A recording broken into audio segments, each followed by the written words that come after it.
If you're like me, you're regretting shooting 2 of these videos today because you already had 3 coffees this morning and you are buzzing. All right, I'm bored. Let's make coffee.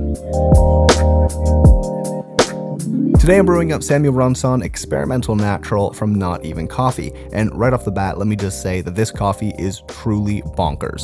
Samuel Ronzon is a 3rd-generation coffee producer in Veracruz, Mexico, focusing on experimental fermentation.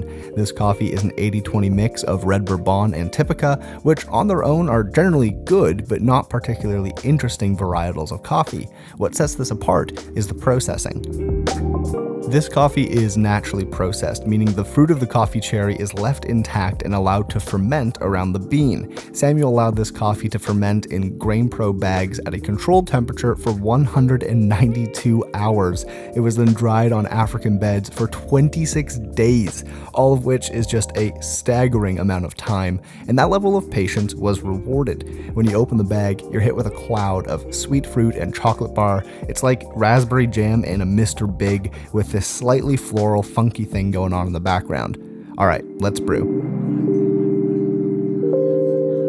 I'm going to be brewing on my trusty Hario V60. We're going to set our kettle to 98 degrees Celsius, grind 22 grams of coffee at a medium, rinse or filter, discard the water, let's go. First bloom, 60 grams of water in circles, making sure that everything is fully saturated.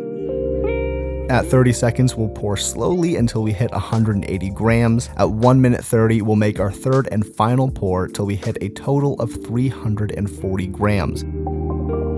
First sip is sweet, like cotton candy sweet, and there's this long herbaceous floral note that really does remind me of Campari. As it cools, more lactic acid comes through, which combined with a bit of that funk reminds me of the partridge berry jam my nan would make. Newfoundlanders know what's up.